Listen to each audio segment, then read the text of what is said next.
About a year ago, I started looking for a home in the Stillwater area, and through that process, my realtor and my friends kind of thought I was crazy.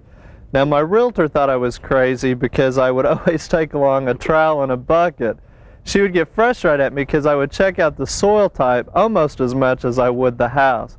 But let me tell you, I found the perfect home, and I also found probably one of the few areas in Stillwater that has nice sandy loam soil. Now, the downside of that is that the landscape was a little bit underdeveloped. As a matter of fact, there wasn't any landscape at all other than a few trees that were really starting to decline, some of the larger trees. The grass was very sparse, and the foundation really was nil, or there weren't any kind of foundation plantings at all. Now, my friends thought I was crazy because it's almost 3 acres, and with the schedule that I have, they couldn't understand how I would be able to take care of it. Well, let me walk you around and show you some of the things that I developed to make it a low maintenance landscape. Now, the first thing that I did was kind of do an overview or a survey of the property and look at my most visible areas from the road or the general public, as well as the areas that I would want to use personally, and I tried to incorporate where the existing plant material, such as the larger trees, were at, to come up with the overall planting scheme. Now, initially, since there wasn't anything and it was a lot of scattered areas of grass, it took me almost an hour and a half to mow the lawn just around the home. But now that I've put in some of the landscaping beds, I can mow the area in about 20 minutes. So I've cut down a lot of time just in trying to establish nice landscape beds versus the area that I'm mowing. And one of those that I feel like is probably the most visible from the back porch where people can park and where I would be entering the house is right in this area. Now, this bed used to be an existing type of lawn plus a area where there was parking, and you can still see some of the gravel. But I've spent between 6 and 8 months just preparing the soil. And I wanted this to be a complete bed, and I've not even finished it at all. But I hauled in silage topping, compost manure, tilled it in, and then last winter I put Austrian winter peas to hold it in. And I spent the entire time just working up the soil, and I've done that in several locations around the home as far as my priority in planting. Then this past spring I've started putting in a few annuals, perennials, those types of things. And since I can't really afford an irrigation system yet, I've been using soaker hoses.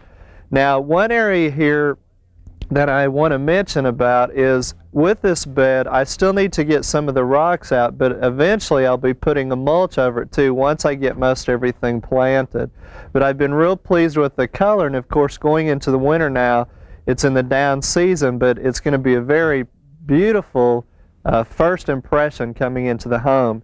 Now, since I've made this an entire landscape bed, I wanted it to fit as far as the design, so I've got it where it curves into some other existing beds here on the west side of the house. This side of the house is very visible, so again it was in the first part of my landscape, and I've put a lot of foundation plants based on the west side, based on windows, how much sun, etc. Things like spirea, crepe myrtle. But it's also been very challenging because of these 2 large cedar trees, which really are a nice windbreak. But I really don't want to have any type of turf in this area because of the sparseness from the shade of the trees and also from the house. So I'm going to mulch this entire area, and I want to thank my friends at Asplin for just dropping off some mulch, but I've used it around the trees. But one thing that I'm doing in this particular area is covering up some old feed sacks because I've had a little bit of Bermuda come in here. So first I put down the feed sacks, recycle it from the farm, and then cover it with about 4 inches of the mulch, and that will help hopefully kill out the Bermuda grass. So it's going to be a nice area that I do in here. And again, I've bordered all of my trees with the driveway and the mulch, and it's inexpensive. Matter of fact, in most cases you can get it free. So this would be very low maintenance, cut down on my mowing costs. Now in the front, I've done the same thing by bordering a lot of the larger trees, bringing the beds out past the drip line with the mulch so I don't have to mow or try to force grass to grow in an area that it won't grow.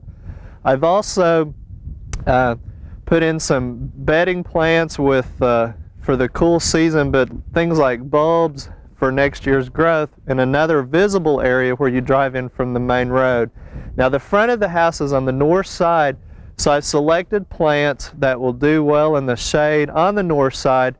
And again, I've not even put in all the plants because I'm a little bit particular in trying to find things that are unusual and also things to try for Oklahoma that maybe aren't too successful, but we'll try and see how they'll do for our conditions. So I think the key is, in this first part of my landscape that I want to tell you about, is don't be afraid to cut out the lawn. It has its purpose, but try to reduce as much in conjunction with trees and make nice planting beds, because just the mulch can be attractive too.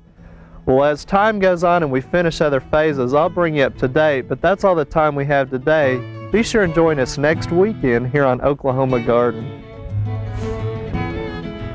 We hope you enjoyed this video. It's part of our OK Gardening Classics YouTube channel. You can also find more recent videos on our Oklahoma Gardening YouTube channel. And join us on social media for great gardening tips, photos, and discussion.